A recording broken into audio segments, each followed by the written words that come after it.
This is Off the Break Podcast, presented by Silver Screen Insider. Welcome back to Off the Break Podcast, your podcast dedicated to current movie theater news, operations, and insights from the people that book the movies. I'm Cody, and with me are Kyle and Ken. Cody, is that you? I'm back, guys. I live. What's it been, years? Oh my gosh. I got so sick. I know that a lot of the listeners, have been in quarantine for the past 2 years. Just keeping our groups small, our world's tiny, not interacting a lot. And now we're starting to break free and we're starting to get back out there.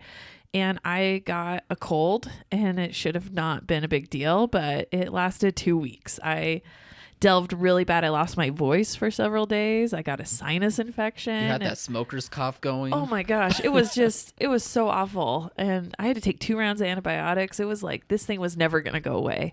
Jeez. I literally felt like I had a plague. Not COVID though. Not COVID. COVID negative through this whole thing. It was just normal, like not even the flu, just a normal cold. I don't know. Everything that you're describing about it really makes me suspect. Yeah.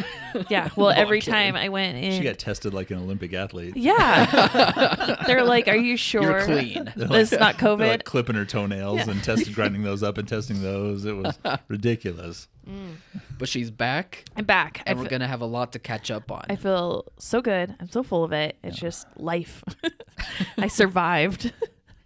Survive for another day. I did. Yeah. And then we had Thanksgiving, and I might have been able to I healed up like right before Thanksgiving. I might have been able to do a podcast, but it was Thanksgiving. We all needed that break.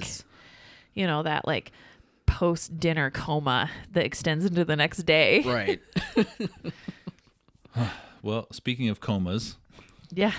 So what's been going on, guys? Well, we got the bad news this week. The one animated film that I was looking forward to, Rumble, was finally taken off of life support by Paramount. The Monsters Wrestling Why not? animated movie. Yeah, what else would they do? That's a good point. It's PG Godzilla. Let's let this happen. That's actually a perfect way to describe it. So, yeah. It's going to Paramount Plus now. No theatrical release. It just...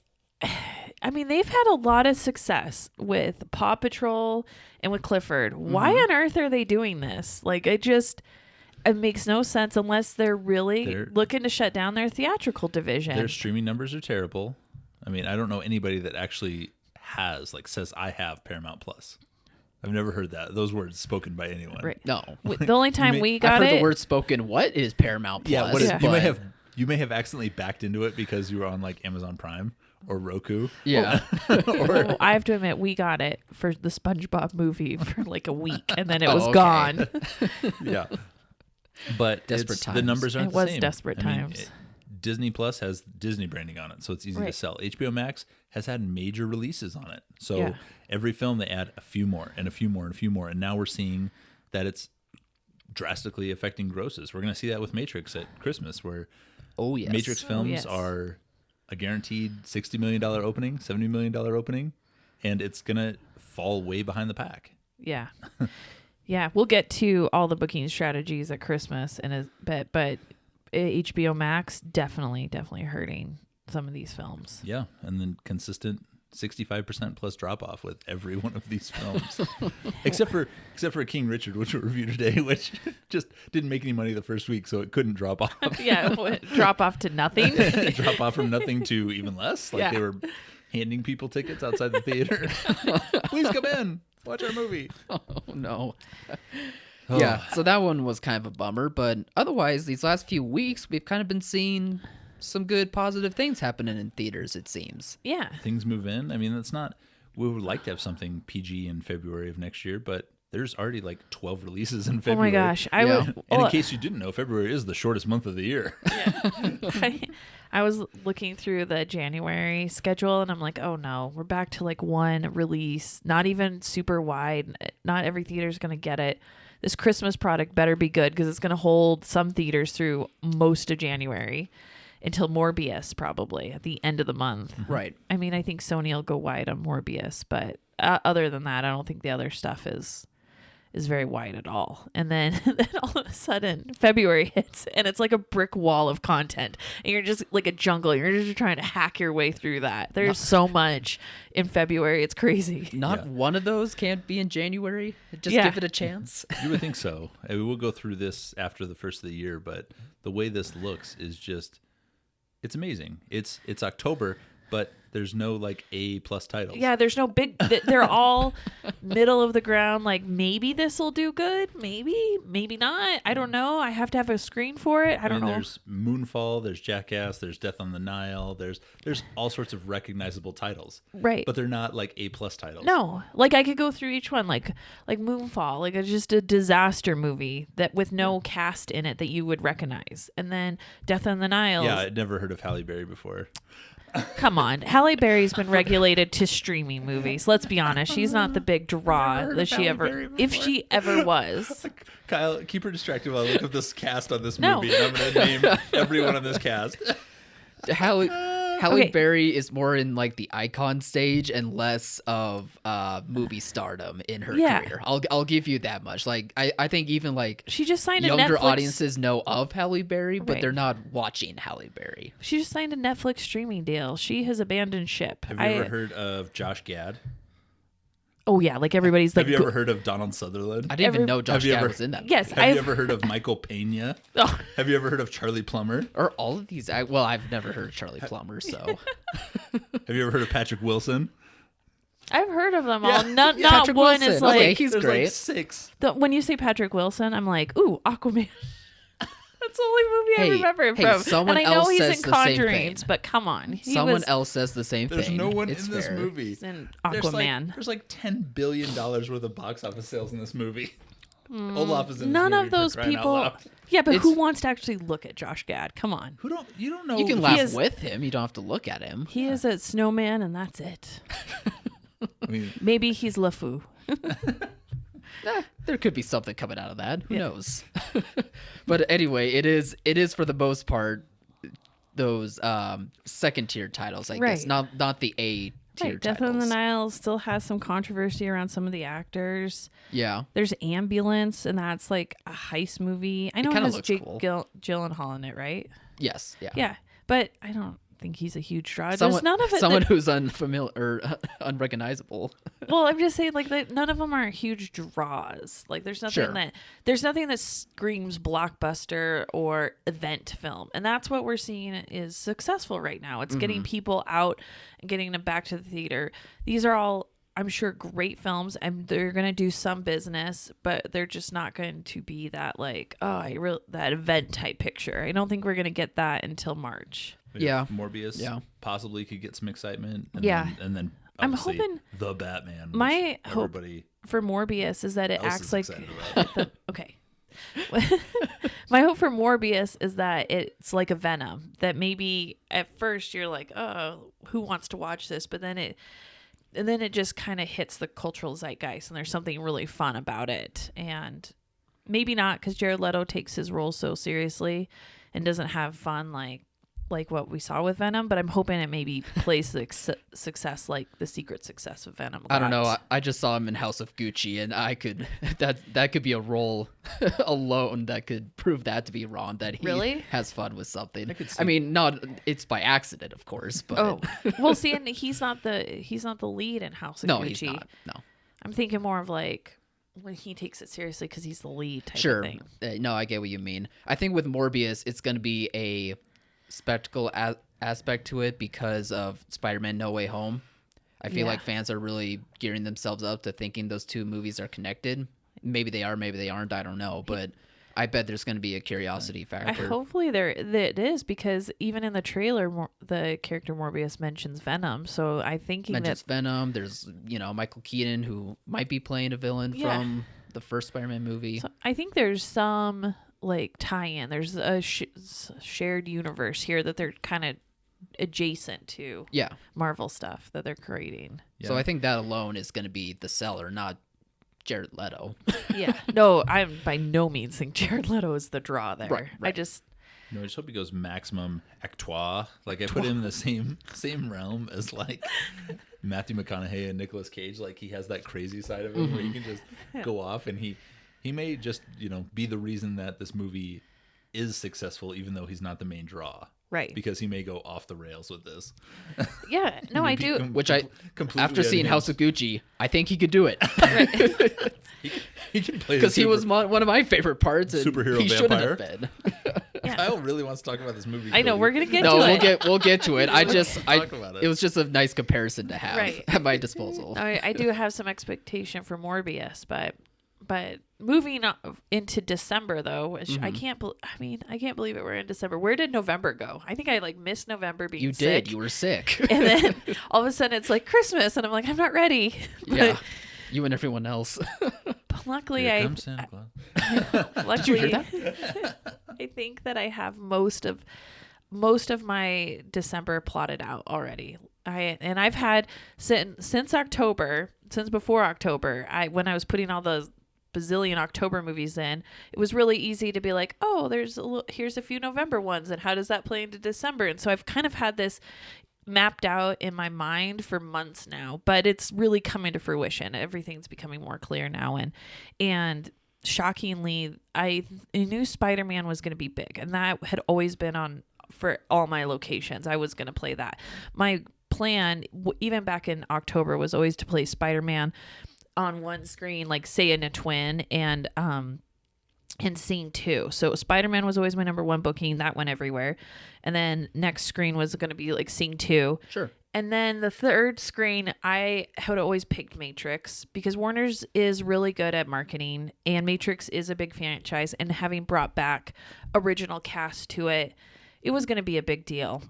And so I had Matrix 3, and then I had Kingsman 4, and then all the other stuff, as I could get it. Journal for Jordan as I could get it. American Underdog as I could get it. Right. And then they threw Licorice Pizza in, and I will see if I even have room, because now I'm like 5-6 movies deep into. Probably the same with Nightmare Alley. Yeah, and then Yeah. Nightmare Alley, and then Searchlight out announcing that. Now I'm like 7 movies Yeah. deep. So do I take Nightmare Alley, every or do I theater take has- Licorice Pizza? Every theater has 8 to 12 screens, right? Yeah. Every single one. All of them. Yeah, of course they would. There's a standard in the industry that every Yeah. theater has to have 12 screens, right? Right. It's in the fine So you print have plenty, somewhere. plenty of room to play all these films Should. when they release 10 films in a 3-week period. Yeah. Stands to reason. Oh, wait, that's not the case. No. No, that's not the case. And you have to open films on multiple screens Right. to accommodate the mass influx of audiences so Yeah. you can make money. So that's kind of what happened.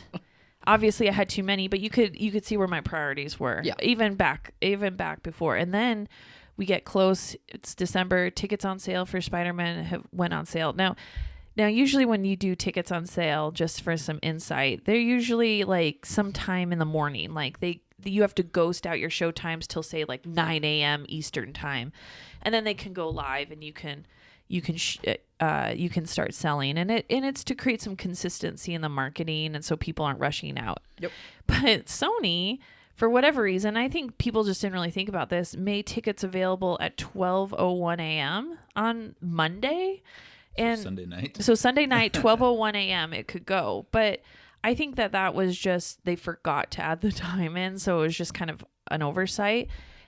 At midnight, the tickets were selling out. People had figured out that tickets could go on sale at midnight. Oh, they were waiting all night. But it was the consumer. It wasn't the theater. The Yeah. theater was like, because really pre-sales have not been great since the pandemic. No, like we've seen films that could, if you're a successful theater and you could do $4,000 worth of pre-sales on a film, Yeah. we're seeing that same film at that same theater right now do maybe 400. yeah, it was way it's not down. even a show, and it's 10% or less of what I it had was. theaters just barely even putting tickets on sale the It's not week a of it priority. was opening. It was becoming not a priority because they just weren't selling them. Sure. And so there were a few theaters that had it available, but really they weren't. I mean, it was early. It was still in November, so they weren't even thinking Spider-Man tickets on sale yet. They that usually happens the week of or 2 weeks before. This was so far in advance that it was just not on our radar really. No, this was like when they But- did Star Wars tickets 4 months ahead of time. Yeah. Like that kind of stuff. But the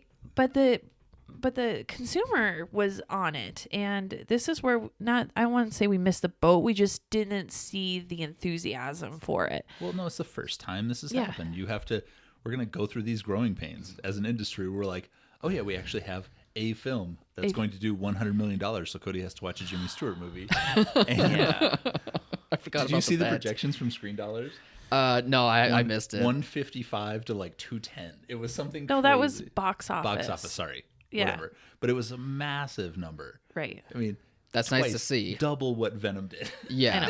I know. So even if it does half of what they expect. Right. Cody's watching a movie. Box office is a partner with NATO, and they do these projections, and they are so widely off. I feel like these people have never managed a theater or even worked in a theater. They have no concept of it. So we always kind of laugh at their projections, and they had like $150 million opening for Spider-Man. I was like, I don't think it's going to be that much. I think we're looking at the 110 to 120. It's certainly going to break 100 million, I think. But yeah, that's the point. It's going to break $100 million. Yeah. I mean, fair enough for theaters. It might break it before we get there with the way pre-sales are going. It's not going to break it with pre-sales. Get out of Gonna town. break it. Get out of town. I mean, even I, as a fan of this stuff and like look into these types of fandoms, did not expect this type of reaction. Like I knew the Spider-Man fans were crazy about this movie, and even I was shocked to hear about how well these tickets were selling out. So at 12:01, they started trying to like buy out tickets, and AMC's website crashed, Fandango's website crashed, a lot of these sites crashed, and so these people were looking for tickets somewhere, and some of our exhibitors were caught off guard getting like, can we put tickets up? I'm like, yeah, you could put them up, but nobody, I'm sure, thought 12 midnight needed to have tickets on sale, but no. But luckily, we saw so much enthusiasm. We did great on our pre-sales. A lot of locations have sold out all of Thursday night's early shows, and most of Friday already, and some of Saturday. So, that weekend feasibly almost could be sold out by the time we actually get there in some spots. It's crazy how many tickets have been sold. I've been hearing that people have been selling tickets to this movie on eBay for like thousands of dollars. Yes. Really? With like $800 shipping fees when it's only an email. Like they're only going to email them the tickets because it's digital. So I just am like, what is going on here about this movie? It's insane. I didn't love... No, it just falls into that trap. Like, I have a Cheeto that looks like an airplane. Yeah. Kind of a thing. Like, I just have to do this. This chip looks like Abraham Lincoln. I mean, I'm really excited. And I guess if we looked at the slate of movies that were coming out post-pandemic, I'm not surprised this one is caught on. Like, it's a Marvel film. It's, even though it's distributed by Sony, it still they've gone and gotten that quality. Yeah. It's exciting. It's PG-13. It's something accessible to all audiences. I didn't love the Spider-Man movies. I like Tom Holland as Spider-Man. Yeah. His one-off movies are too much Spider-Man for me. The last one I thought it's just too much. I couldn't get through the whole movie. I don't know what that means, but okay. I like him as like I like him as a Spider-Man with an exclamation point. A supporting not character. A lead, as a supporting character. Right, like where an he Infinity could play, War. And where gotcha. he's so good. He breaks so much tension. He brings life to that. But I don't know. It's just too much of him when he's the lead. Some characters are better just supporting characters. I do think most people like Tom Holland as Spider-Man, kind of like you. But I think with this movie, it's more so about the spectacle aspect than the actual character itself.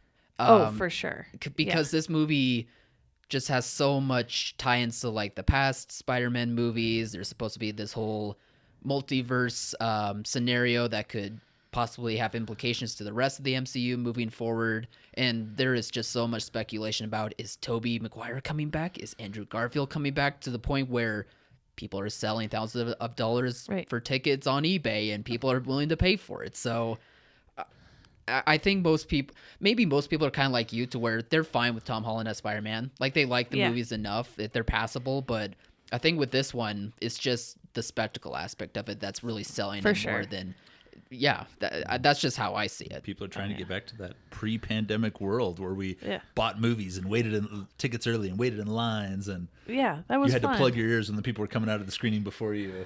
Oh, you're about to say this and this and Stop! Kyle's the worst nightmare. Everybody else has dreams about like being in the middle of the ocean or stuck in the woods. And Kyle's like, don't tell me the spoilers. my nightmare is to be stuck in a group that has all the spoilers.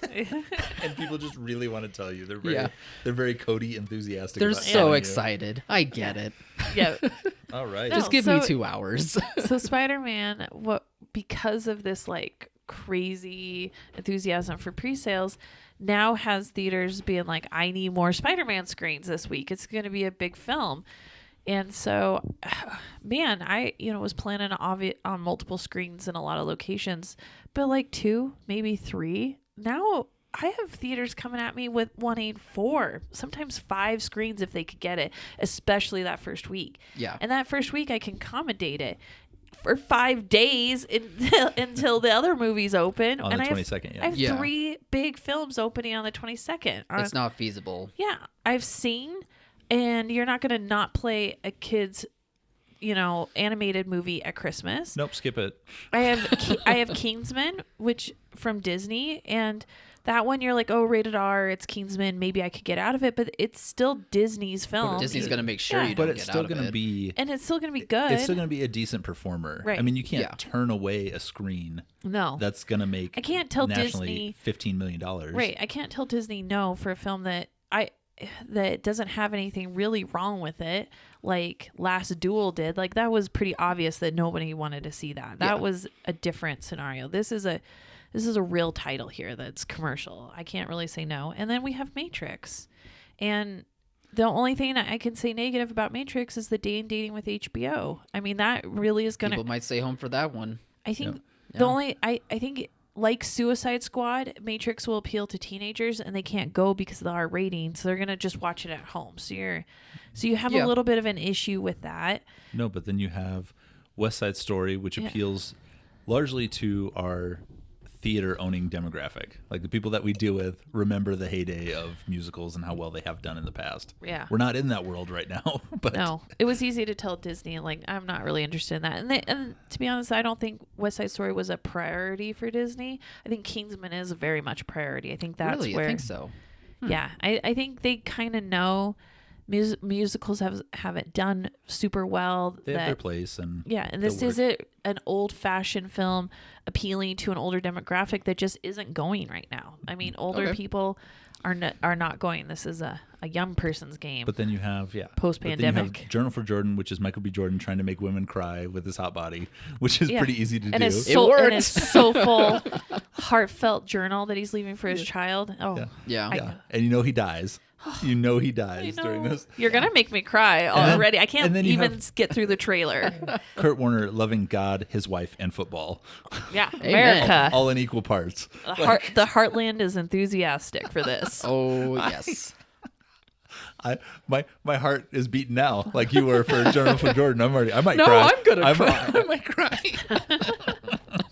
All right, let's move on to our reviews for this week. Are we done with your booking strategies? No. Lots of screens. So what I was gonna say was, I'm now faced with the dilemma of maybe not playing something to give Spider-Man so many screens, and I can't go to a studio and be like, sorry, I can't play you, Warner Brothers, because the theater needs 5 screens for Sony. I mean, it's just, that's been a wrench in the challenge. But it's a really good wrench because it means there's success. I mean, it's like you're trying to find the screen because you know that you're gonna fill it, and so those are always. It's going to be a lot different than in February where there's no guarantee I'm going to fill these screens and I'm looking for and I have to put product on it. I just don't know if people are going to go. At least I know people are going to go to all this. Yeah, you're not grasping at straws. You're grasping at Yeah. steel beams to build a foundation of success on. That hopefully will have to carry me all through January because Yeah. there's nothing in January. No, I mean and it's a Marvel adjacent title. I suppose it's not a Disney Marvel title, but it's still Marvel, so it's going to have legs. It's going to do well for a very long time. Yeah. And it's theatrical only. So It is theatrical only, the and only that one we makes have it to- so much more the exciting. only one we have to deal with is Matrix this month. Yeah. That's a wide release that has any sort of weird component to it, Right. which is great. So Ugh, okay, so very excited for Christmas. It's going to be super busy. Get all your stuff pre-programmed. Make sure you have your Spider-Man tickets on sale because they're still selling. Shockingly, it wasn't just that Monday that it came out. They are still selling today. It's just Yeah. a lot of insane. enthusiasm for it. Okay, I've done my 2 cents. Okay. I apparently, while I Wonderful. was in a sick coma dealing with the plague, you guys went and saw movies. Yeah, Lots there were of them. movies that came out. Lots of them. So we've I'm got fighting for my life. You are enjoying. So I'm gonna let Kyle do his House of Gucci, and then we're gonna do a quick King Richard, Encanto, and National Champions. I got a screener of as well. Oh yeah. Ooh, fun. So we'll talk about it. So Kyle, what did you think of House of Gucci? Yeah, it's fine. It's fine.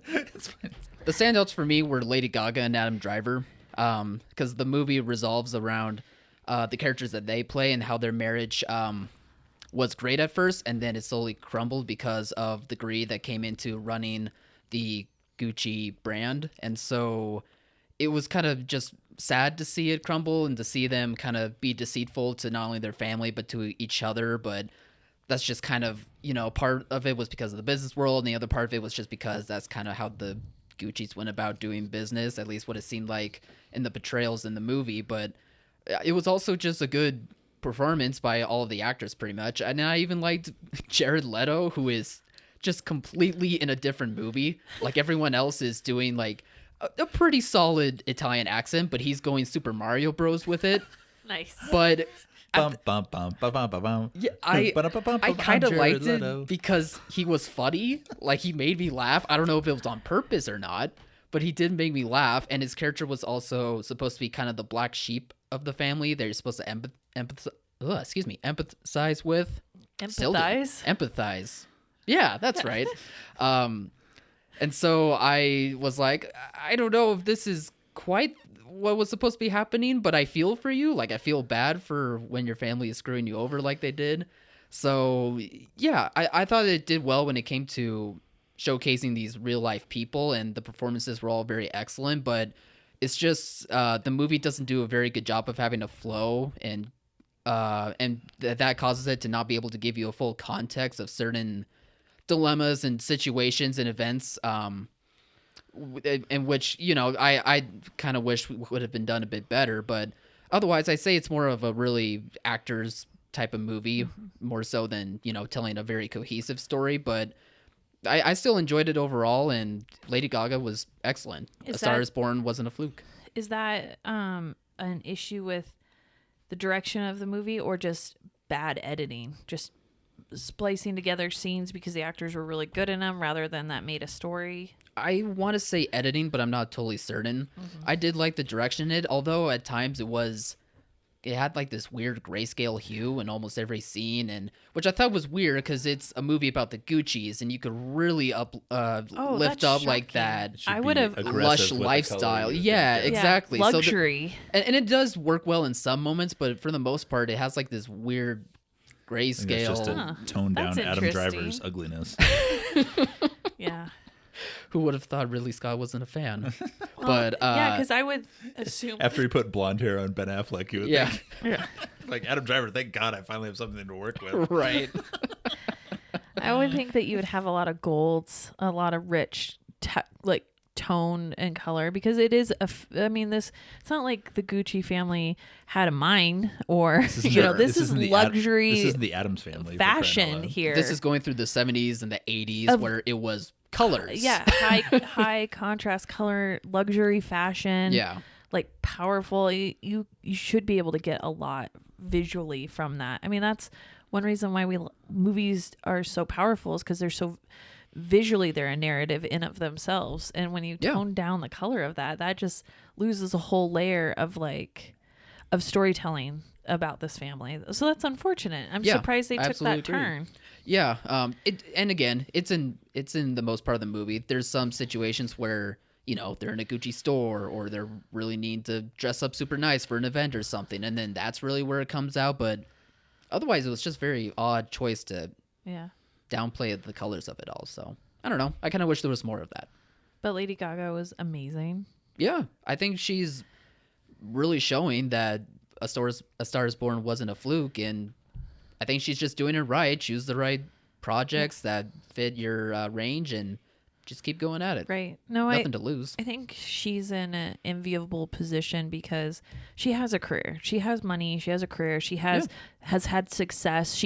She's known, for being other things. So the expectation of her for acting is there's not as much pressure, and so she can really flourish. And she doesn't have to be, desperate for roles. She can really pick and choose where she wants to go. And I'm sure that, A Star Is Born, that probably was tough because that was her first and you didn't know. But after people found out that she could act, now she has her pick of things. Cody, are you a big Lady Gaga fan? I am such a Lady Gaga fan. Fair enough. Hey.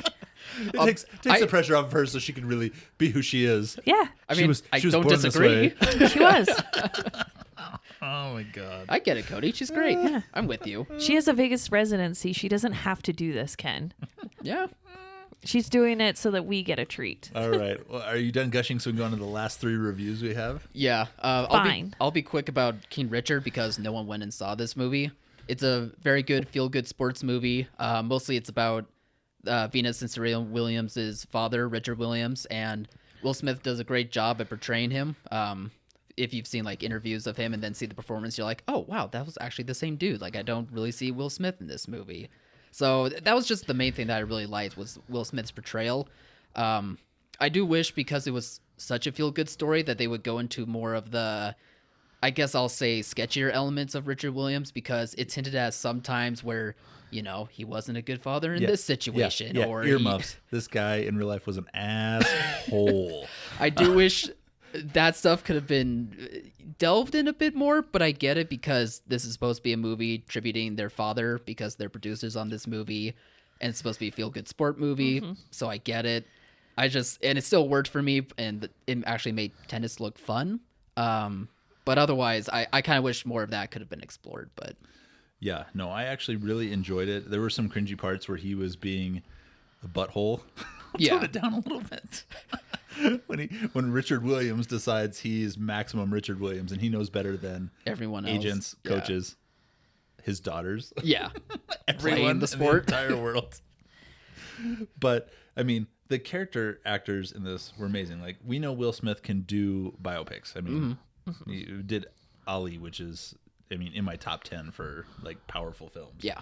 But he plays this perfect. And then John Bernthal plays the Florida tennis coach, and it blows me away. He's amazing. He's right? just maximum salesman. Yes. It's so good. John Bernthal can do no I did wrong. not know he was in this, and then he comes out as the guy in the Florida short shorts and the big sunglasses, and I was like, oh. You're like, I'm in. This movie got instantly better just by him showing up. So, but it was a good movie. It's just HBO Max killed it. Yeah. You can't put up a gross when it's for an older audience. I mean, who watches, plays, enjoys tennis? People over 50. Yeah. They just do. Yeah. If you were part of the younger generation, you'd like pickleball. Yeah. Oh, yeah. That's a real young person thing to say. Totally. All right. My 10-second review of Encanto. Okay. It was great. I didn't get to go because I was sick. Oh. Okay. I know. Well, now it's going to be a 20-second. I didn't get to go because I was sick. I went with really the wanted kids. to They see enjoyed it. Lots of colors. I'm glad they they could have easily made a movie about a secluded village in the Midwest or Canada, but they put it in South America, so you get all the colors, all the animals, it was a lot of fun. There's reasons why this didn't do good in certain markets, but this was it's a home run for Disney. Like, they really put together a great movie. It was kind of nice to see that the main characters weren't royalty either. They're just like a family and normal, and they had special magical powers, but they weren't. They didn't get them because they were royalty. They got them, But it's a for their throwback actions. to all the old stuff. I mean, the house is magic. The people can talk to animals. Oh, the kids loved that character, and then the boys loved the really strong girl. Yeah. A sister or a cousin that was super strong, and she was like massive compared to everybody else, and they thought that was hilarious. But I mean, the cinema scores and reviews are all there. I mean, it was a solid movie, and it opened in the Frozen spot. Like, that's where it's supposed to do well, but it's just not for all audiences, not for all demographics. which is sad. You know, we'd like it to do better. Yeah. And it'll play through. It'll be fine. It'll play through until Sing. And I'm not as excited about Sing, even though I really liked the first one. This one just doesn't look. Oh, that was the other thing. The music on this was great because it was what's his face? Oh, Lin-Manuel Miranda. Yeah. Yeah. Gesundheit. The music on this was good. It was very reminiscent of an old Disney animated movie, which was great. Nice. And that's what I'm excited about for Sing 2, because at least you know all the songs. Yeah. Like this one, you're trying to keep up. Like, my brain does not process this fast-paced music these youngins have nowadays. I feel like Thanks to Miranda, they're like doing the quick sing rapping type thing. And you're like, slow down. I feel like I'm somebody who grew up like watching Young Frankenstein, and then you see the first Judd Apatow movie where it's zing, zing, zing, zing. And you're like, what is going on? Like, I'm dizzy with trying to figure out what they're saying. Yeah. And that's what it felt like to me a little bit. I'm like, I'm old. Yeah. It was a real no. come to Well, Jesus moment. I think going into Encanto, we knew it was going to play like Coco. Like, we've had enough Disney films with enough flavors that we can kind of pick and choose where we think that they'll fall. And yeah, I don't think anybody's surprised with the way Encanto's been playing. It was very much like Coco, and Coco was great. Coco was like one of our favorites in our house that I'm always like, are you sure we can't just, watch Coco? Because I like the music in it and the characters. And yeah, and the music in this was much better than Coco, and that was Really? actually I a music, really like the and that was music actually in a music Coco. themed movie. Yeah. So, yeah, no, this was much better writing, and the fact that Gesundheit was involved was good too. So what about National Champions? So National Champions is a movie about college football players boycotting the national championship game 3 days before the game starts because they want equal representation for players. So they want them to have health insurance and pensions and things like that, which has been a hot button issue forever with college football. And it was made prior to them allowing the NIL, which is players to use their own likenesses to make money. So there is a wrinkle in that it's not accurate as of today. Sure. So, but if it's a $20 million budget, they spent $18.5 million on 3 of the actors in the movie. One of them being J.K. Simmons. 15 million of that going to J.K. Simmons because he blows it out of the water. Little Rel Howery is in it. He plays the assistant coach. He blows it out of the water. Who am I thinking of? The guy that plays Champ Kind in Anchorman. Oh, what is his Plays name? the head of the SEC, and he blows it out of the water. It's not Vince Vaughn. I know that's It's not Rob Corddry. It's the bald guy.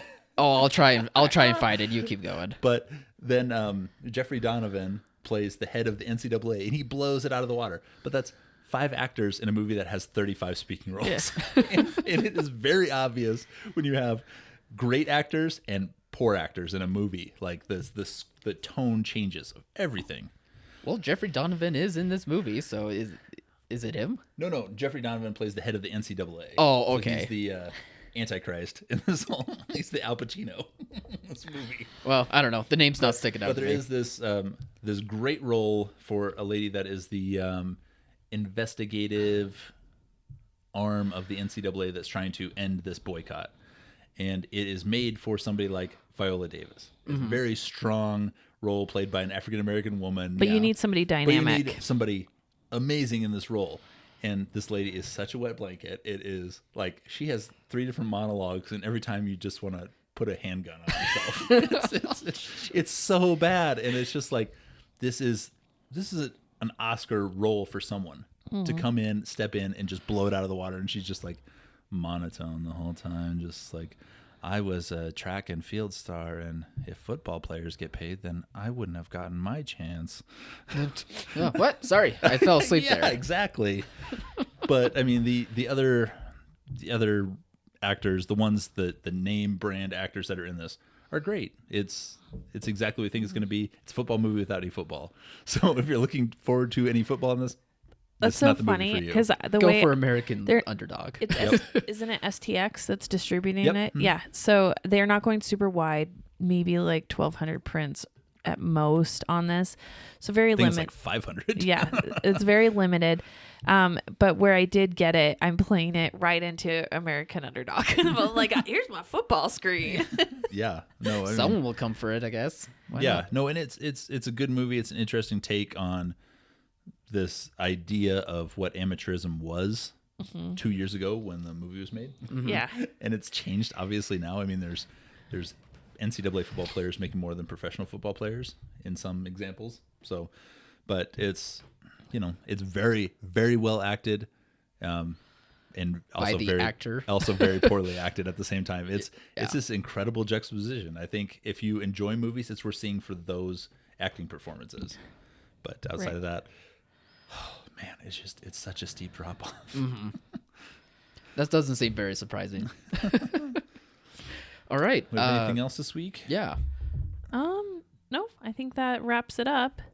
Wrapping it up? Wrapping it up. Wow, you just shocked me. I know. was stunned. I know. Cody doesn't want to talk anymore? I do. I want to talk so much about booking strategies, She but must be sick again. I got to get it out of my She's system. coming out. She's coming down with something, folks. We got to get out of here. I might do 2 podcasts next week. Got to make up. So Exactly. We'll just put her in here and turn the mic on and run away. Yeah. But next week we've got West Side Story opening, and we'll have lots of things to talk about that. And See what National the- Champions is opening next week, isn't it? Or is Yeah. that the 17th? No, it's next week. 10th. Yeah. We get a 2 weeks before the big stuff Yeah. comes out. So Yeah. Oh, West Side Story. I'm so excited. yeah, I'm gonna take Kyle to it. We're gonna bro out. Bro out West Side Story. Actually, I'm just gonna follow. I need somebody to wake me up I at the know. end of the movie. I know you won't go to it. Yeah. I am not interested in seeing that. I don't know what my film is going to be at Christmas. We'll probably Sing 2. Probably Sing 2 so I can take the boys, but Jennifer Jordan. maybe that. But I'll go to that by myself. With my box of tissues and Ugly a cry box by of yourself. and a secret adult box of wine in the theater. There you go. Sorry, movie theaters. Serve wine or get out of the way. Yeah, exactly. All right, everyone. Thank you for listening to this episode of the Off the Break podcast. You can find us on all podcast platforms and over at silverscreeninsider.com. Check out our website if you're a theater owner or manager needing updated and accurate information for the upcoming releases and marketing materials to help with your social media promotions of these movies. Yep. Get all your December tickets up for sale. Matrix goes on sale Monday. So Right. if you have those tickets up for sale, make sure you get them down and wait for Moon Day. Yeah, Monday the 6th, everything can be on sale by then. So make sure all your tickets are on sale Monday the 6th for Christmas. Get your gonna be process in place crazy. for pre-sales because apparently we're back in pre-sale mode. Oh my gosh. Yeah. That was a change. That was a whiplash change. Normalcy. Huh. Yeah. All right. Survive this weekend and get ready for the next 3 weeks of attendance. Ticket Attendance. sales. Yay. You might have 1 week. Next week it might be a little slow, but then attendance. Bye, everyone. Have a good weekend, everybody.